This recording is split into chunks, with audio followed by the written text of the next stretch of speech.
Hello friends. तो आज हम लोग स्टील स्ट्रक्चर का और ऐसे कह लीजिए पूरे सिविल इंजीनियरिंग का ही एक टॉपिक अगर इम्पोर्टेंट कोई पूछा जाए, अगर हम टॉप 50 टॉपिक्स अगर सिविल इंजीनियरिंग में सेलेक्ट करते हैं तो उसमें एक टॉपिक ये सेलेक्ट करना होगा हम लोग को, और ये स्टील स्ट्रक्चर के अंदर आता है जिसका कि नाम है हमारे पास प्लास्टिक एनालिसिस। तो हम लोग आज प्लास्टिक एनालिसिस देखने जा रहे हैं। ये टॉपिक हमारा गेट इंजीनियरिंग सर्विसेज और भी जितना भी एग्जाम है उसके लिए काफ़ी इंपॉर्टेंट है। एसएससी जेईई मेंस वगैरह में भी इससे सेफ फैक्टर के कैलकुलेशन से क्वेश्चन वगैरह आ जाता है, प्रीलिम्स में तो आ ही जाता है।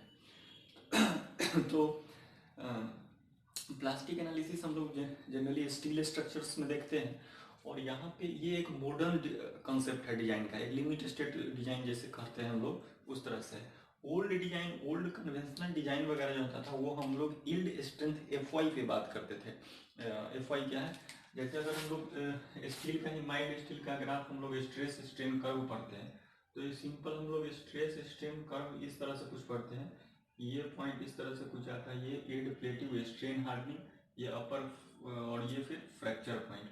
तो यहाँ पे अगर हम बात करते हैं पॉइंट ए का, तो पॉइंट ए हमारा जो है वो हमारा कहलाता है प्रोपोर्शनल लिमिट। अगर हम बात करते हैं यहाँ पॉइंट बी का, तो पॉइंट बी हमारा कहलाता है इलास्टिक लिमिट। अगर हम बात करते हैं इस पॉइंट सी का, तो ये हमारा कहलाता है अपर यील्ड पॉइंट। और अगर हम बात करते हैं इस पॉइंट डी का, तो ये हमारा कहलाता है लोअर यील्ड पॉइंट। ये हम लोग देखते हैं। हालांकि ये सी ये डी वगैरह पॉइंट जो होता है बहुत आसपास में होता है, पास पास में होता है, फिर भी हम लोग स्ट्रेंथ कैलकुलेशन के लिए जो पॉइंट लोअर यील्ड पॉइंट है इसके कोरस्पॉन्डिंग जो स्ट्रेस है उसको हम लोग यील्ड स्ट्रेस एफ वाई से रिप्रेजेंट करते हैं। उसके बाद ये जो रीजन है हमारा, ये वाला जो रीजन है जो इस तरह से पठार की तरह दिख रहा है, प्लेटिव की तरह दिख रहा है, प्लेन, इसको इस रीजन को हम लोग कहते हैं यील्ड प्लेटिव, यील्ड प्लेटिव।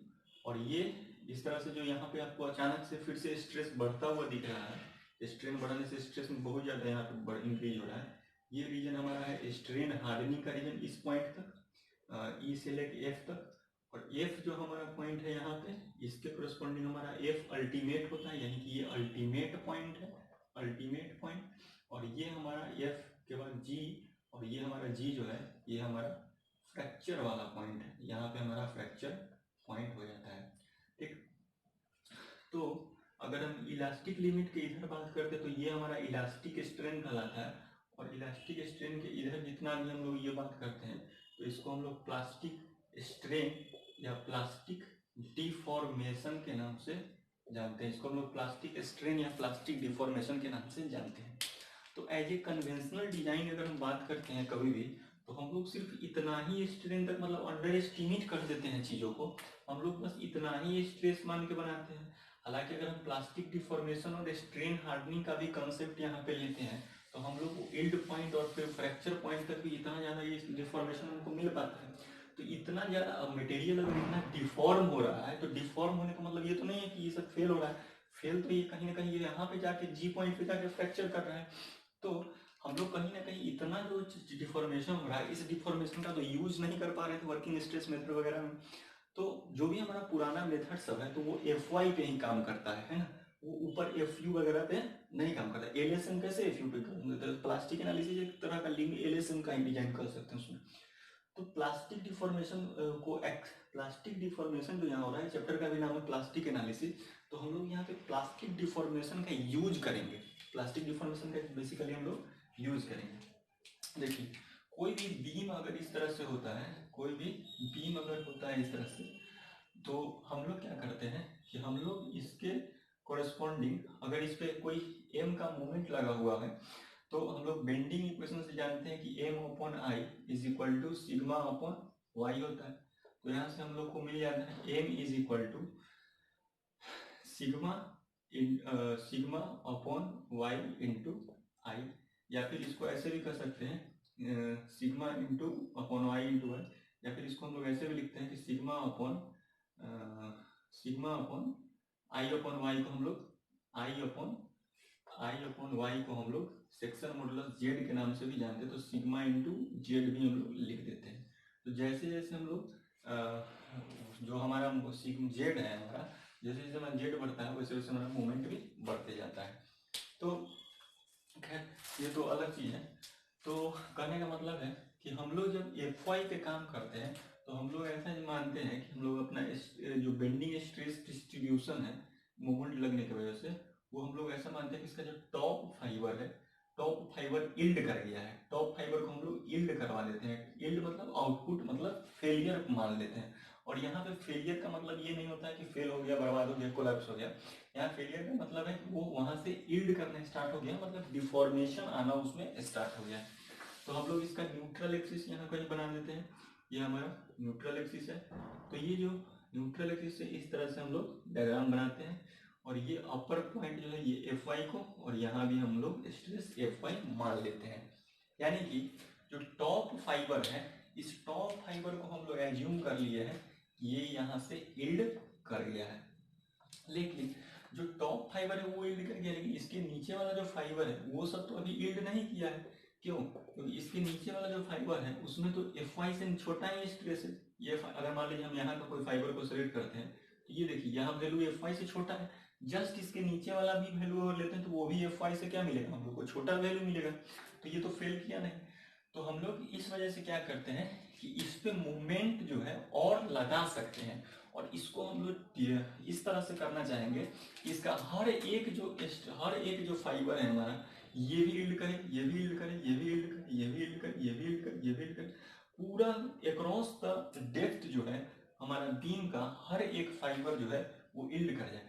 अभी तो खैर इसमें पूरा इल्डिंग नहीं है, अभी तो सिर्फ अपर वाला पॉइंट इल्ड किया है। लेकिन हम लोग क्या करते हैं प्लास्टिक एनालिसिस में कि हम लोग सारे पॉइंट को क्या करते हैं कि हम लोग इल्ड करवा देते हैं। तो कुछ इस तरह का चीज हो जाता है। ऊपर वाला फाइबर इल्ड किया तो ये एफ वाई को पहुंचा, लेकिन ये न्यूट्रल एक्सिस जहां भी था वहां तक सारा वैल्यू ये एफ वाई तक ही पहुंचा। अगर ऊपर में कंप्रेशन मान रहे तो कंप्रेशन, और ये न्यूट्रल एक्सिस वाला पॉइंट है। हालांकि प्लास्टिक एनालिसिस, प्लास्टिक सेक्शन का न्यूट्रल एक्सिस बदल जाता है, वो अभी हम बताते हैं थोड़ा देर में। तो ये न्यूट्रल एक्सिस है प्लास्टिक एनालिसिस का, और ये इधर भी सारा पॉइंट हमारा एफ वाई पे ही पहुंचा है। मतलब ये सारा पॉइंट हमारा जो स्ट्रेस वाला सारा पॉइंट है वो हमारा एफ वाई वाला ही पॉइंट है। ठीक है, ये ऊपर में कंप्रेशन दे रहा होगा, ऊपर में कंप्रेशन दे रहा होगा, और नीचे में इस तरह से टेंशन दे रहा होगा। ये हमारा कोई फुल्ली प्लास्टिक सेक्शन हो गया, फुल्ली प्लास्टिक सेक्शन। आप समझ रहे हैं ना? यही डायग्राम है, यही डायग्राम है ये। लेकिन ये डायग्राम इस तरह से कब कन्वर्ट होगा, जब इसका हर एक फाइबर में इल्डिंग आया हो, हर एक फाइबर में इल्डिंग आया हो। इसका मतलब है कि यहाँ से ज्यादा लोड यहाँ पे लगा हो। लेकिन क्या हम लोग यहाँ फेलियर पे पहुंचे हैं? नहीं, बिल्कुल अभी फेलियर पे नहीं पहुंचे हैं। अभी भी हमारा मैकेनिज्म जो, अभी भी हमारा जो सिस्टम, अभी जो हमारा सेक्शन है वो अभी भी सेफ है। तो दोनों में हमारा सेक्शन क्या होता है? सेफ होता है। ठीक है, तो डायग्राम बना लेंगे और कुछ लिख लेंगे। आप लोग लिखेंगे इन conventional method of design, in conventional method of design yield point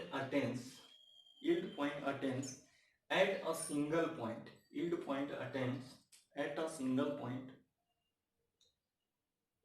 Be assumed that structure is failed. इस पे हम लोग स्ट्रक्चर को फेल मान लेते हैं कन्वेंशनल मेथड में, बट फेलियर का मतलब कोलैप्स नहीं है।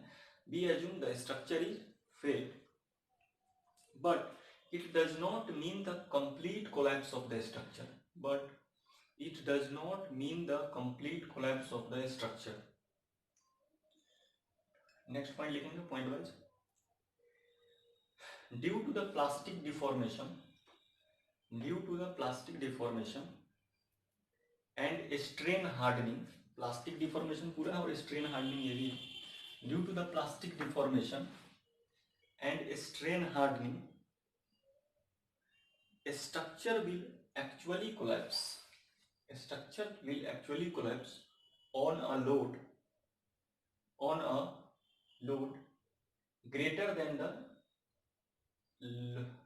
on a greater load लिख लीजिए, on a greater load मतलब यहाँ पे जितना लोड है उससे ज्यादा लोड पे हम लोग कोलैप्स मानेंगे, है ना। Next point, in modern design we will use the method of analysis, in modern design we will use the method of analysis which is called plastic analysis. Next important star mark point लगाएंगे, plastic analysis is used for indeterminate structure. Plastic analysis is used for indeterminate structure, ठीक है।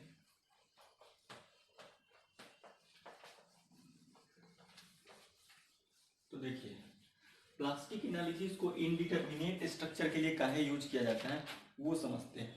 Basically indeterminate structure और determinate structure में क्या फर्क है।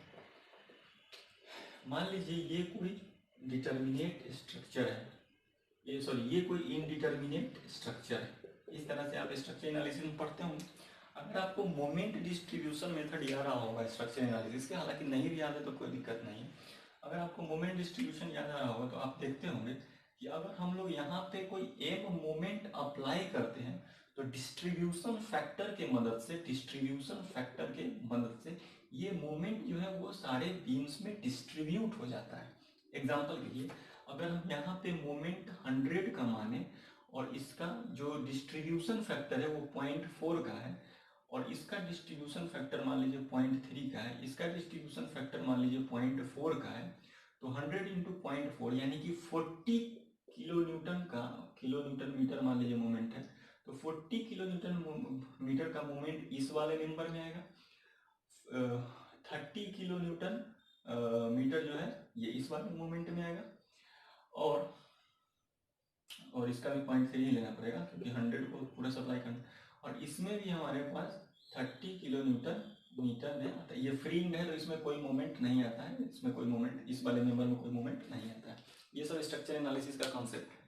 But हम लोग को यहाँ समझना है कि इनडिटरमिनेट स्ट्रक्चर में एक पॉइंट पे अगर हम मोमेंट लगाते हैं तो वो मोमेंट अलग अलग मेंबर में क्या होता है कि डिस्ट्रीब्यूट हो जाता है, जिस वजह से हम लोग ज़्यादा से ज़्यादा लोड इसमें लगा सकते हैं। तो नेक्स्ट पॉइंट बना के लिखेंगे इसमें, ये तो बस एग्जाम्पल के लिए था समझने के लिए कि इन इनडिटरमिनेट स्ट्रक्चर, आप हालांकि इसको ले सकते हैं idea example, in indeterminate structure because of redistribution of moment load carrying capacity increase. मान लीजिए लोड यहाँ पे इसमें ट्रांसफर नहीं होता तो यहाँ पे हम लोग ज्यादा लोड नहीं लगा सकते थे, तो क्योंकि ये पॉइंट कुछ स्पेसिफिक लोड के लिए डिजाइन कर सकते हैं।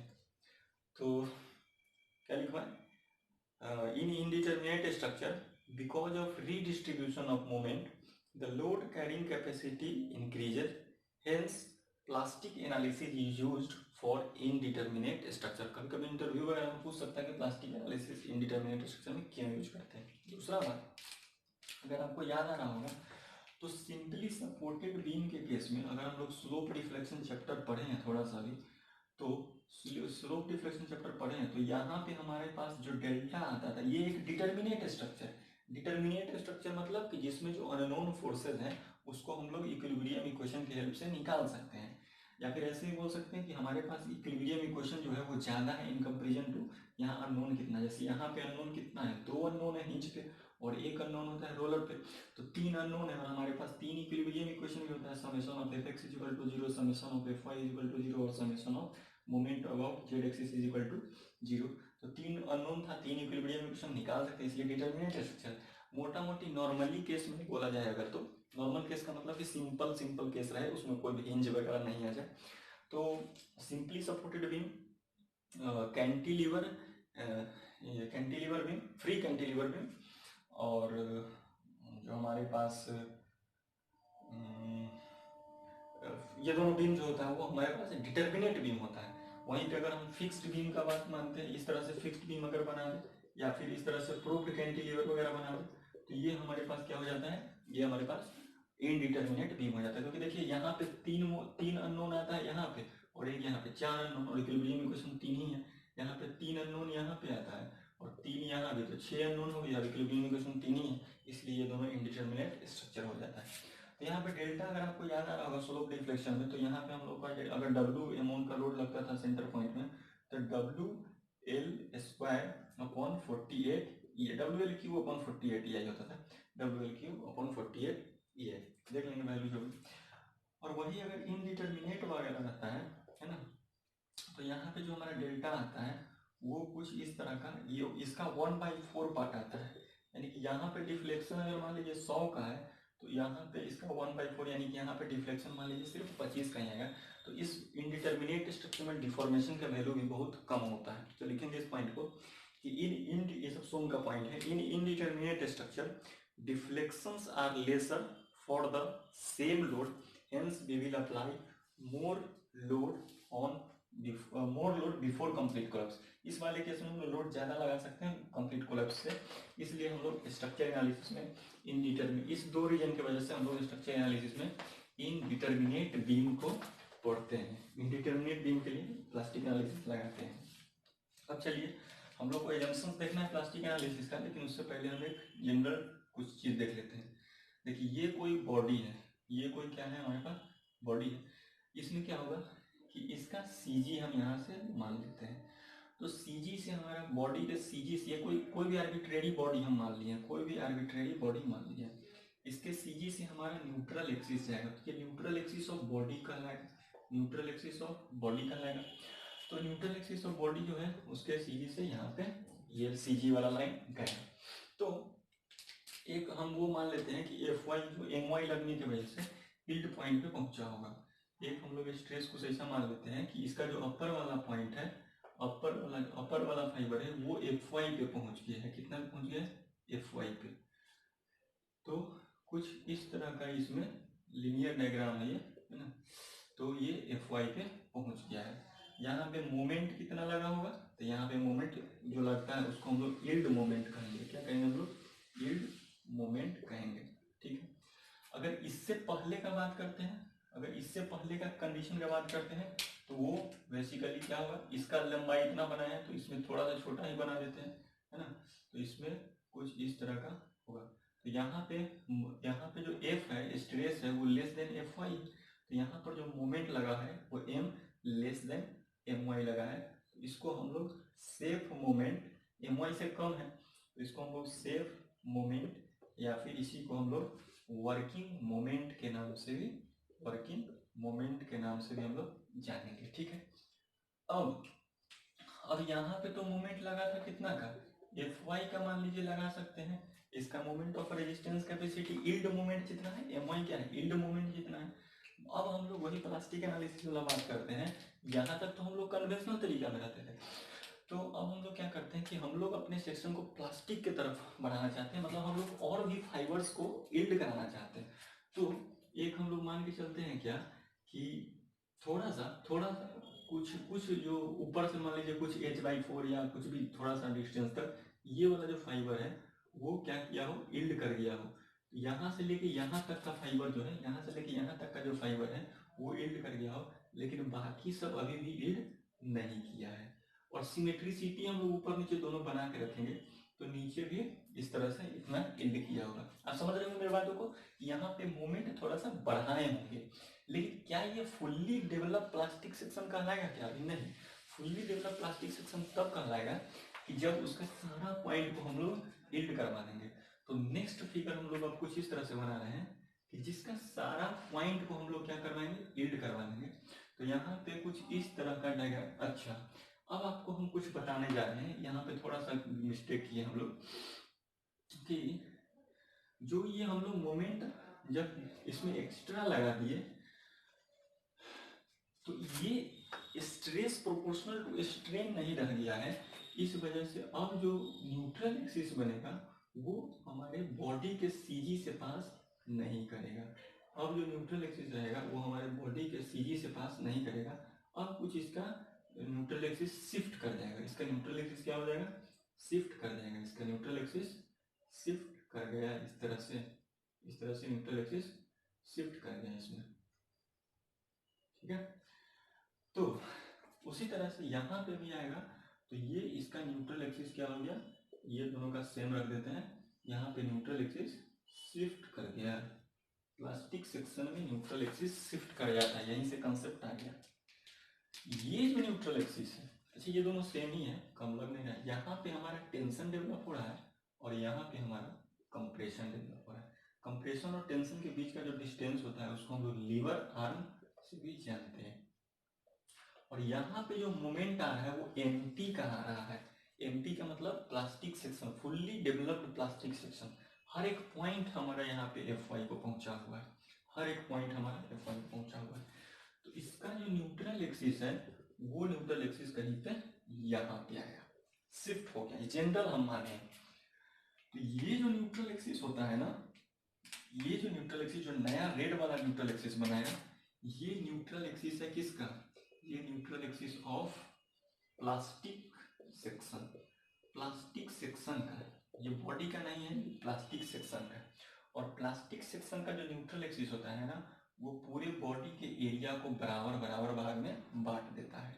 अगर टोटल एरिया इस बॉडी का ए है, तो ये एरिया अगर हम A1 माने, और ऊपर वाला एरिया अगर हम ऊपर वाला एरिया अगर हम, ये कॉन्सेप्ट है जो कि न्यूमेरिकल में लगेगा, ऊपर वाला एरिया अगर हम A2 माने, तो टोटल एरिया क्या होगा? A1 plus A2। लेकिन यहाँ पे एरिया बढ़ चुका है, इसलिए A/2 प्लस A/2 हो गया है ना? आपको समझ में आ रहा होगा। तो इस तरह से एरिया डिवाइड होता है। टोटल एरिया को आधा आधा पार्ट में हम लोग डिवाइड कर दिए। किसके केस में? प्लास्टिक सेक्शन के केस में। तो आपको यहाँ तक क्लियर हो रहा होगा। तो ये डायग्राम बनाने के बाद, इतना समझने के बाद, बेसिकली हम लोग देखेंगे कि क्या क्या एजम्पशंस है। ठीक है, आप हेडिंग देंगे assumptions in the plastic analysis. Assumptions लिखने के बाद हम लोग सेकेंड वीडियो बनाएंगे इसमें। एजम्पशंस में लिख लेंगे पहला, ये तो हो गया होगा, ये बना लिए आप, ठीक है, ये समझ गए कंसेप्ट, बिल्कुल सही। एजम्पशंस में लिखेंगे, जो कि हमारा बड़ी फेमस एक एजम्पशन है, ये स्टील में, स्ट्रक्चर में, स्टील में, आरसीसी में, सोम में, सब जगह आप सुने होंगे। तो इसमें फर्स्ट एजम्पशन है, the plane section remains plane, the plane section remains plane before and after bending, the plane section remains plane before and after bending. यानी कि जो सेक्शन हमारा प्लेन था, जैसे ये बीम है अगर मान लीजिए, तो इसका ये सेक्शन प्लेन है, तो बिफोर बेंडिंग ये प्लेन ही है, और आफ्टर बेंडिंग अगर इसको हम मोड़ भी रहे हैं, तो यहाँ पे कोई डिस्टॉर्शन नहीं आना चाहिए, कोई वार्पिंग नहीं आना चाहिए, ये अभी भी प्लेन ही देखिए, मुड़ने के बाद भी ये प्लेन ही। तो plane section before plane section before bending and after bending remains plane. इस चीज को बर्नौली एजम्पशंस के नाम से भी जानते हैं। फ्लूइड मैकेनिक्स वाला बर्नौली नहीं, स्ट्रक्चर वाला बर्नौली थी एजम्पशन। ठीक है, लेकिन इस एजम्पशंस का मतलब होता क्या है कि जैसे मान लीजिए ये कोई बीम है जो कि बिफोर बेंडिंग कुछ इस तरह से है, तो अगर आफ्टर बेंडिंग का सिचुएशन हम लोग, आफ्टर बेंडिंग का सिचुएशन अगर हम लोग देखें, तो आफ्टर बेंडिंग का सिचुएशन कुछ इस तरह से हम लोग देखते हैं। आफ्टर बेंडिंग का सिचुएशन कुछ इस तरह से हम लोग देखते हैं। इसमें ये देखिए, ये आफ्टर बेंडिंग, बेंडिंग के बाद ये प्लेन जो है कुछ इस तरह से मुड़ा है, यहाँ पे भी कुछ इस तरह से मुड़ेगा, है ना? तो बेंडिंग के बाद ये डिफॉर्मेशन को ही तो शो कर रहा है, डिफॉर्मेशन को ही तो शो कर रहा है। डिफॉर्मेशन को क्या बोलते हैं? स्ट्रेन बोलते हैं। तो ये हमारा प्लेन सेक्शन देखिए, बेंडिंग के बाद भी ऐसा है और बेंडिंग से पहले भी ऐसा था। तो इसमें लिख लेंगे कि दिस एजम्पशंस मीन्स, पूछता भी है कि एजम्पशन का मतलब क्या है। इस एजम्पशन का मतलब होता है कि जो हमारा स्ट्रेन वेरिएशन है, डिफॉर्मेशन वाला वेरिएशन है, वो स्ट्रेस है, वो लीनियर है, यानी कि strain is directly proportional to y. ठीक है, ये वाई यहाँ से नापते हैं हम लोग। तो स्ट्रेन वेरिएशन इज लीनियर। इस एजम्पशंस का मतलब क्या होता है? Strain variation is linear, linear strain variation. जैसे जैसे हम वाई का वैल्यू बढ़ाते जाएंगे, वैसे वैसे स्ट्रेन का वैल्यू भी बढ़ते चला जाएगा। सेकेंड एजम्पशन में लिखेंगे कि plastic analysis of beam is based upon, plastic analysis is of beam is based upon idealized stress strain curve.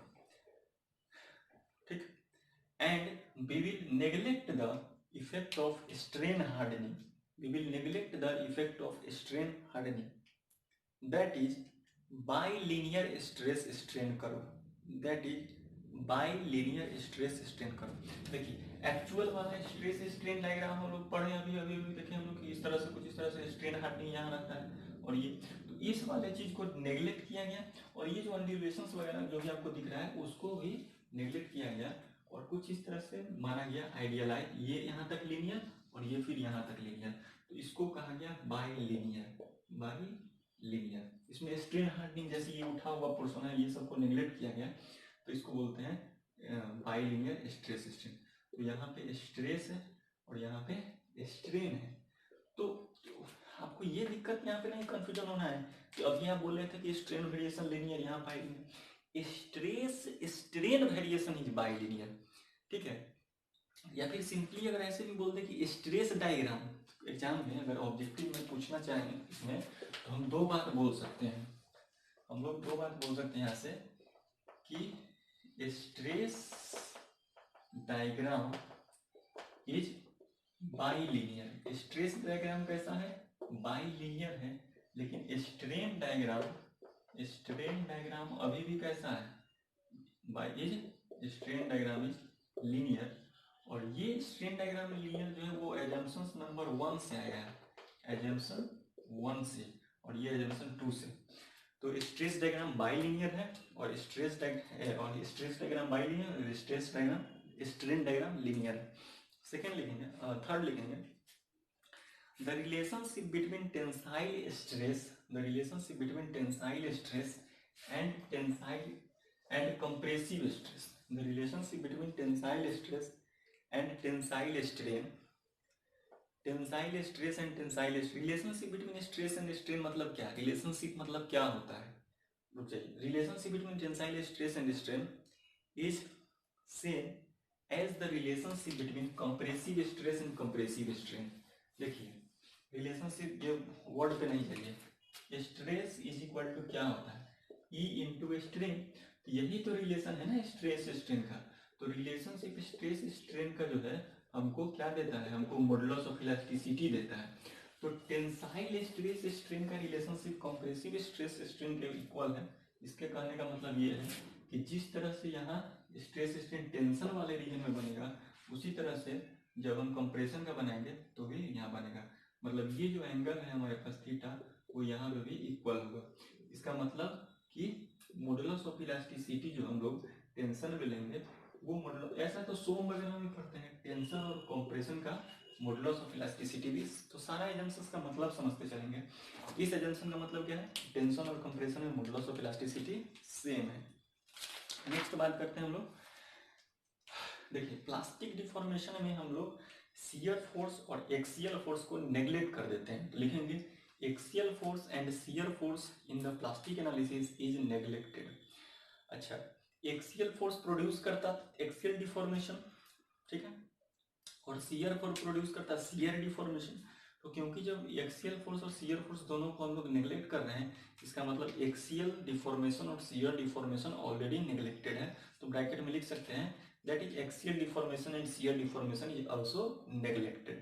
Next assumptions हमारे पास यहाँ पे है कि joints are sufficiently rigid। लिखेंगे joints are sufficiently rigid। जितना भी joint हम लोग, क्योंकि indeterminate structure है, तो joint को हम लोग मानेंगे कि sufficiently क्या है? rigid है।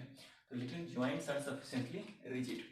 नेक्स्ट लिखेंगे छठा नंबर पॉइंट, और काफी इंपॉर्टेंट है, beyond MY moment. MY moment यानी कि जो यील्ड मोमेंट के बाद लगाते हैं। यील्ड मोमेंट से पहले तो सेफ थे हम, इन मोमेंट के बाद प्लास्टिक वाले सेक्शन के बात करने लगते हैं। तो beyond MY moment at the section, MY तक देखे थे स्ट्रेन स्ट्रेन के लीनियर रिलेशन था ना स्ट्रेस वाला, तो वहां पे स्ट्रेस स्ट्रेन के प्रोपोर्शनल था।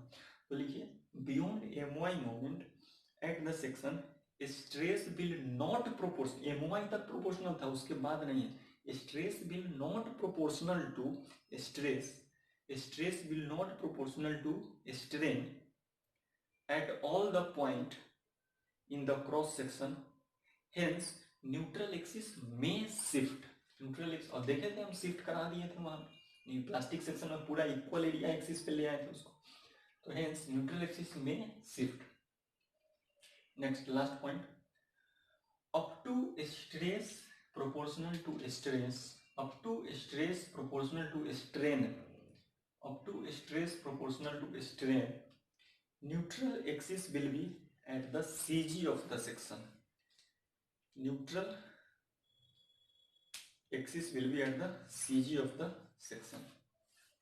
ठीक है, एक ऑब्जेक्टिव क्वेश्चन यहाँ से हमको दिख रहा है कि एम मोमेंट जो हम अप्लाई किए थे सेफ मोमेंट, वो एम वाई वाले से पहले से अप्लाई किए थे, तो यील्ड वाले से, और प्लास्टिक मोमेंट उससे ज़्यादा अप्लाई किए। तो ये तीनों रिलेशन, हालांकि एक न्यूमेरिकल में भी हम ये कैलकुलेट करके प्रूव भी कर देंगे ये तीनों का वैल्यू है। अभी तुम लोग बस एक क्या बोलते हैं कॉन्सेप्ट वाइज देखें, अभी हम वैल्यू भी देख लेंगे। तो ये क्वेश्चन ऑब्जेक्टिव यहाँ से। तो चलिए इस लेक्चर में इतना ही, आशा है कि आपको समझ में आया हो। नेक्स्ट लेक्चर में हम लोग कुछ क्वेश्चंस देखेंगे और इसी पे बेस्ट कहानी को आगे बढ़ाएंगे। चलिए, थैंक यू।